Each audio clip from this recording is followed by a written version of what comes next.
हमारी प्यारी धरती, ये नीला ग्रह, हर रोज हम इस पर चलते हैं, लेकिन क्या आपने ये कभी सोचा है कि जिसके ऊपर हम इतनी सहजता से कदम रखते हैं उसके नीचे क्या है? अगर आपको ये लगता है कि सबसे खतरनाक जगह है अंतरिक्ष में है, जैसे कि black holes, neutron star, Pulsar stars या सौर तूफान, तो एक बार फिर सोचिए, क्योंकि हमारी पृथ्वी के भीतर भी एक ऐसी दुनिया है जो अब तक की सबसे खतरनाक, सबसे रहस्यमय और सबसे कम एक्सप्लोर की गई दुनिया है।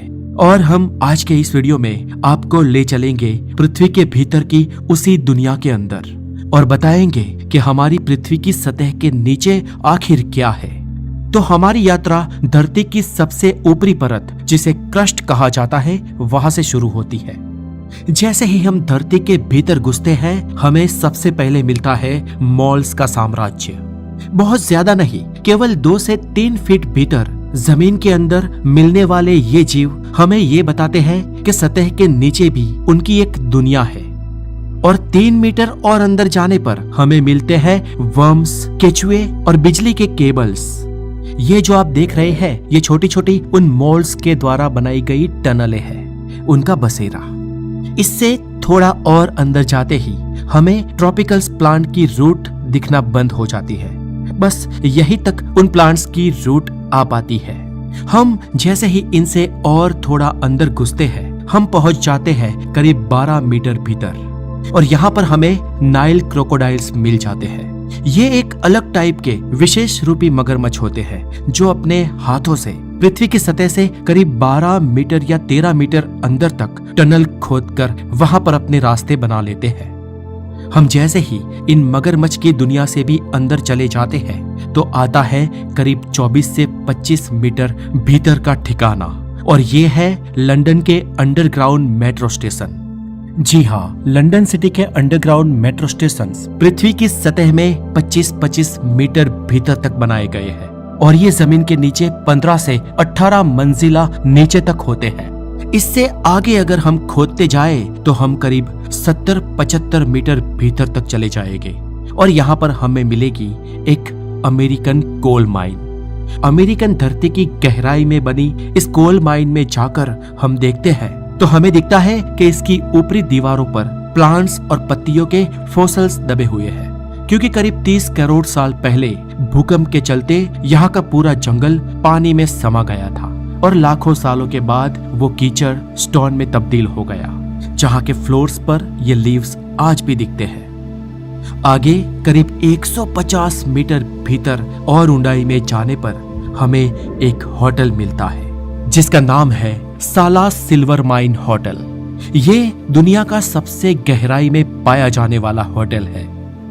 इससे भी आगे हम धरती की गहराई को चीरते हुए आगे बढ़े तो करीब हम पहुंच जाते हैं 250 मीटर नीचे। ये न्यू मैक्सिको डेजर्ट के नीचे एक नेचुरल केव है, और यहाँ पर हमें चमगादड़ मिलेंगे, और इसके अलावा यहाँ पर कुछ अजीब दिखने वाले छोटे छोटे कीड़े भी मिलते हैं जो हमें छोटे एलियन जीव जैसे दिखाई देते हैं। पृथ्वी की सतह के इतनी भीतर यहाँ पर इनकी एक अलग ही दुनिया है। ये जीव अपनी इस बनाई दुनिया से कभी बाहर नहीं आते, और इस केव के भीतर ये एक बहुत बड़ा चैम्बर है, नैसर्गिक चैम्बर, जो करीब आधा किलोमीटर से भी बड़ा है। यहाँ पर एक बड़ा एरोप्लेन भी समा सकता है, और इसी केव के भीतर ये विचित्र संरचनाएं भी मौजूद है जिसे सोडा स्ट्रॉ कहा जाता है। इतनी भीतर ये खुली जगह बताती है कि अतीत में यहाँ पर समुद्र था, और ये समुद्र की केव थी, लेकिन आज यहाँ पर पानी नहीं है। इससे भी आगे दोस्तों, इंटरेस्टिंगली हमें भूगर्भ में 290 से 300 मीटर नीचे जाने पर राइफिल का टनल देखने को मिलेगा जो नॉर्वे में बना है। और इसकी खास बात यह है कि ये टनल समुद्र के पानी के बहुत नीचे, यानी कि करीब 290 मीटर नीचे से होकर गुजरता है। इससे भी ज्यादा नीचे धरती के और भीतर जाकर हम देखते हैं कि धरती की प्लेट्स आपस में यहाँ पर सरकती रहती है। जी हाँ, ये सरकने वाली जो धरती की प्लेट्स है, ये मूवमेंट बहुत ही धीरे होता है। यहाँ पर दोस्तों मैंने आपको बहुत ही तेजी से दिखाया है, और जब ये प्लेट्स अंदरूनी टकराव से सरकती है तो वहां पर एक ऊर्जा का भयानक बवंडर उठता है, जिससे पृथ्वी की ऊपरी सतह पर भूकंप आता है। सतह के नीचे और ज्यादा भीतर और गहराई में जाने पर करीब 500 मीटर भीतर हमें मार्बल मिलता है, जो कि लाखों सालों बाद प्राचीन समुद्री जीवों की अस्थियों से बना हुआ होता है। और इससे भीतर जाने पर हमें सैंडस्टोन मिलता है। और धरती के इतने भीतर ये सैंडस्टोन कभी रेगिस्तान हुआ करते थे। और ये हमें बताता है कि आज के रेगिस्तान लंबे भविष्य के बाद सैंडस्टोन में जरूर तब्दील हो जाएगी। और इसके बाद हम मिलते हैं बासाल्ट चट्टान से, जो कि लावा का जमा हुआ रूप है। और इससे भी और अंदर भीतर चलने पर हम पृथ्वी के गर्भ में देखेंगे एक ऐसी चट्टानी लेयर को जो बाकी सभी चट्टानी लेयर से अलग है। और ये लेयर है इरिडियम की। ये इरिडियम धरती पर बहुत ही दुर्लभ तत्वों में से एक है। हालांकि ये अंतरिक्ष में घूमने वाले एस्टेरॉइड्स पे बहुत ही ज्यादा मात्रा में मिलता है। और ये तत्व हमें उस समय की याद दिलाता है जब करीब 6.5 करोड़ साल पहले धरती पर चलने वाले डायनासोर्स ने एक भयंकर मंजर देखा था, जब एक माउंट एवरेस्ट से भी बड़ा उल्कापिंड धरती पर आ टकराया था। और ऐसे अनेकों एस्टेरॉइड्स की हुई बारिश से धरती के इतनी भीतर ये इरिडियम तत्व जमा हो गया, जो लाखों सालों बाद आज वहां पर मौजूद डायनासोर्स युग की गवाही देता है। और इससे भी आगे करीब 660 मीटर की गहराई पर हमें अमेरिका के द्वारा बनाया एक प्लांट मिलेगा, जहां पर बहुत ही घातक रेडियो एक्टिव कचरे को इकट्ठा किया जाता है ताकि फ्यूचर जनरेशंस इसके रेडिएशन का शिकार ना बने। आगे और गहराई में जाने पर अचानक हमें कुछ अजीब मिलता है। और ये साउथ अफ्रीका में बनाई गई दुनिया की सबसे डीप माइन है। इस माइन के नीचे की गहराई में आज तक किसी भी इंसान ने कदम नहीं रखा है। यहाँ पर काफी हाई टेम्परेचर है, लगभग 60 डिग्री सेल्सियस। और यहाँ पर जाने वाले लोग खतरों के खिलाड़ी होते हैं, क्योंकि यहाँ के ऊपर की जमीन कभी भी खिसक सकती है और वो हमेशा के लिए उसमें दबकर मर सकते हैं। लेकिन इस रिस्क के बावजूद कई लोग वहां पर जाते हैं। लेकिन मैं इस वीडियो में आपको इससे भी ज्यादा भीतर ले जाऊंगा। और यहाँ पर हमें मिलती है एक अविश्वसनीय चीज। करीब 2.5 अरब साल पहले धरती की इस फिसकती दरारों में पानी के एंटर करने की वजह से पानी के साथ सोने के पार्टिकल्स भी यहाँ पर जमा होते गए और यहाँ पर बन गई सोने की खदान। और ये माइन इसी सोने को एक्सट्रैक्ट करने के लिए बनाई गई है। लेकिन दोस्तों, इस सोने की माइन में और कोई भी है। जी हाँ, ऐसा नहीं है कि धरती के इतने भीतर 60 डिग्री से भी ज्यादा सेल्सियस में यहाँ कोई नहीं पाया जाता। यहाँ पर हमें मिलते हैं डेविड वर्म, एक ऐसे जीव जो पत्थरों और रॉक्स को खाकर अपना जीवन व्यतीत करते हैं। अब दोस्तों, इससे भी ज्यादा भीतर जाने पर, यानी कि करीब 4 किलोमीटर भीतर जाने पर हमें मिलते हैं क्वार्ट्ज क्रिस्टल, जिसका यूज मोबाइल की सर्किट्स में होता है। और इससे भी और गहराई में जाने पर हमें सैफायर मिलता है। और इससे भी ज्यादा आगे जाने पर रूबी और एमराल्ड। हालांकि इतनी भीतर से ये सब चीजें जो हम एक्सट्रैक्ट करते हैं वो सिर्फ मशीनरी के द्वारा कर पाते हैं। इतनी भीतर कोई इंसान नहीं जा पाता। वैसे तो ये सब चीजें दोस्तों बहुत ही दुर्लभ है और ये धरती के और भी भीतर उसके गर्भ में छुपी थी। लेकिन करोड़ों सालों बाद टेक्टोनिक प्लेट्स की हलन चलन की वजह से और वारंवार आने वाले भूकंप और मैग्मा की वजह से धरती के गर्भ से ये सारी दुर्लभ चीजें ऊपरी सरफेस पर आ पाई है, जिसे हम करीब 4000 मीटर भीतर आज देख पाते हैं।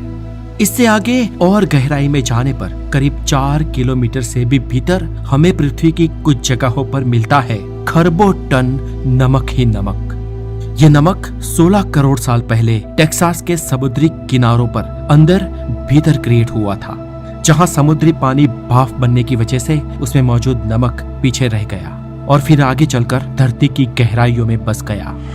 इससे भी ज्यादा और भीतर करीब 5 किलोमीटर भूगर्भ में जाने पर यहाँ पर करोड़ों सालों पुराना नेचुरल ऑयल, जी हाँ, तेल पाया जाता है। ये ऑयल जो हम इंसान आज ईंधन के रूप में उपयोग करते हैं, इसकी भी कहानी करोड़ों साल पुरानी है, जहाँ पृथ्वी के काफी छोटे जीव और जीवाश्म मरने के बाद उनके शरीर का मटेरियल समुद्री तलहटी में इकट्ठा हो गया था और लाखों सालों बाद आज हाई प्रेशर और टेम्परेचर कंडीशन की वजह से वो ऑयल में तब्दील हो गया। जी हाँ दोस्तों, आज हमें जितना भी ऑयल मिलता है वो लाखों करोड़ों साल पुराना है। जिस नेचुरल ऑयल को आज हम धड़ल्ले से खोद खोद कर निकाल कर उपयोग करते हैं, हम इसे आज पृथ्वी के इतने ही भीतर से ड्रिलिंग कर कर एक्सट्रैक्ट करते हैं। इससे भी और आगे चलने पर करीब 6.5 किलोमीटर भीतर हमें लिक्विड रूप में मैग्मा मिलता है, जो कि लगातार पृथ्वी की ऊपर की क्रस्ट पर हमेशा फोर्स लगाता रहता है। और यही लावा कभी कभी समुद्र की सतह पर भी निकलता रहता है, जिससे कई सारे समुद्र पे भी पहाड़ नुमा घाटियां बन जाती है। और ये मैग्मा कभी कभी कुछ ज्वालामुखों से भी निकलता है। इससे और थोड़ा आगे चलने पर यानी कि करीब 35 किलोमीटर तक गहराई में जाने पर हम धरती की पहली लेयर यानी कि क्रस्ट को पार कर जाते हैं। और उसे पार करते ही हम धरती की दूसरी लेयर मेंटर में एंटर हो जाते हैं, जो कि 3000 किलोमीटर तक मोटी है और जो पूरी पृथ्वी का लगभग 80% हिस्सा है। मेंटल नाम की ये लेयर लिक्विड फॉर्म में नहीं है और पूरी तरह सॉलिड भी नहीं है, बल्कि ये एक ऐसी सॉलिड टाइप लेयर है जो मूवेबल है, मूव करती रहती है।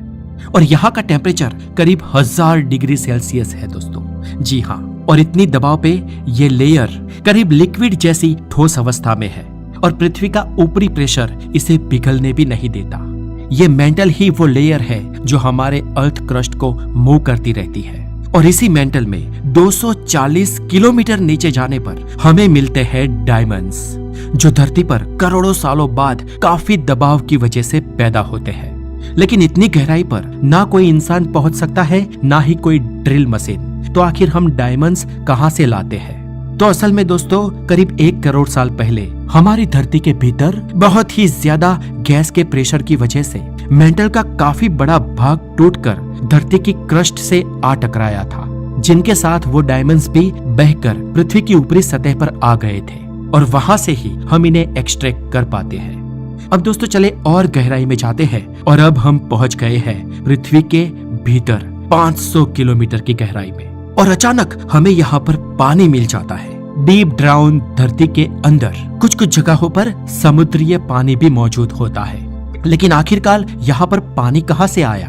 तो वैज्ञानिक कहते हैं कि टेक्टोनिक प्लेट्स की हलन चलन के द्वारा कई बार इतिहास में ऐसा हुआ होगा कि समुद्री पानी इतने नीचे तक पहुंच गया हो। It's possible because of ringwoodite. जी हाँ दोस्तों, ये रिंग वुडेट मेंटर के अंदर पाए जाने वाली एक खनिज है जो पानी के अणुओं को यानी कि H2O को एक क्रिस्टल स्ट्रक्चर के अंदर समेट कर रख सकती है।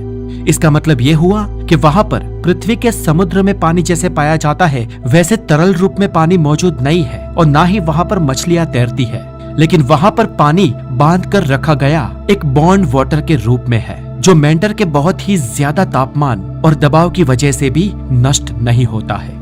और इससे भी आगे चलने पर हम मेंटल को पार करते हुए धीरे धीरे पृथ्वी के केंद्र की ओर बढ़ते हैं और हम पहुंच जाते हैं हमारी सतह से 2900 से 3000 किलोमीटर डीप अंदर तक। और यहाँ जाकर हम देखते हैं धरती के भीतर की आउटर कोर। यहाँ लगता है कि हमारी धरती का केंद्र मानो अपने आप में एक दूसरा सूरज ही हो जो हमारी धरती के भीतर मौजूद हो।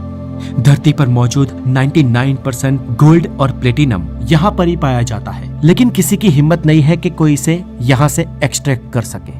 पृथ्वी के बनने के बाद करीब 50 करोड़ साल लग गए थे पृथ्वी के भीतर इस कोर का निर्माण होने में। आज से करीब 4.5 अरब साल पहले सोलर सिस्टम जब बन रहा था, उसके साथ हमारी धरती भी बन रही थी। और क्योंकि हमारी धरती उसी सूरज में से अलग हुई है, इसलिए वो सूरज का ही मानो एक पार्ट थी, एक गोला थी। क्योंकि हमारा सूरज और धरती और सभी ग्रह और पूरा सोलर सिस्टम एक सोलर नेबुला से ही तो बना है और इसीलिए पृथ्वी का अंदरूनी भाग सूरज के जैसा ही है। शुरुआत में पृथ्वी पर इतनी गर्मी और इतना प्रेशर था कि भारी तत्व पृथ्वी के केंद्र में चले गए और हल्के तत्व ऊपर उठे, जिन्होंने पृथ्वी की मेंटर और क्रस्ट बनाई। पृथ्वी के भीतर ये पृथ्वी की कोर साइज में हमारे चंद्रमा से भी बड़ी है। हमारी एंटायर धरती का पावर हाउस दोस्तों ये कोर ही है। पृथ्वी पर कॉन्टिनेंट्स को मूव करना, वोल्केनोस को एक्टिव करना, इवन इसी की वजह से हमारी पृथ्वी की मैग्नेटिक फील्ड बनती है और सूरज से आने वाले चार्ज पार्टिकल्स से यही मैग्नेटिक फील्ड हमें बचाती है। और लगभग 6400 किलोमीटर की गहराई में अंदर जाने पर हम पृथ्वी की इनर कोर में पहुंच जाते हैं। वैज्ञानिकों के अनुसार ये जगह सेमी लिक्विड स्टेट में हो सकती है और ये इनर कोर धरती से सेपरेट अपने मुताबिक अपनी दूरी पर परिभ्रमण कर रही हो सकती है।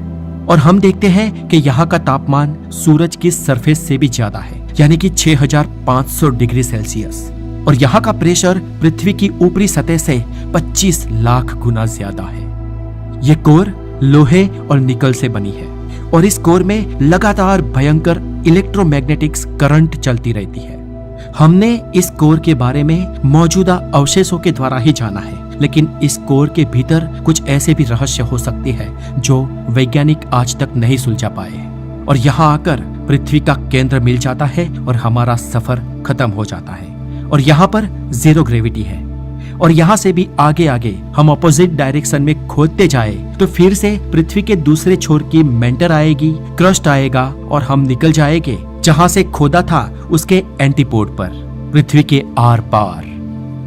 तो दोस्तों, ऐसे ही और साइंटिफिक और नॉलेजेबल वीडियोस को देखने के लिए हमारे चैनल द नॉलेज पर जाए, हमारे प्लेलिस्ट को खंगाले और आपके अनुकूल जो भी आपको पसंद आए उन वीडियोस को जरूर देखें। Because knowledge is everything. अपना बहुत सारा ध्यान रखें। Have a wonderful day.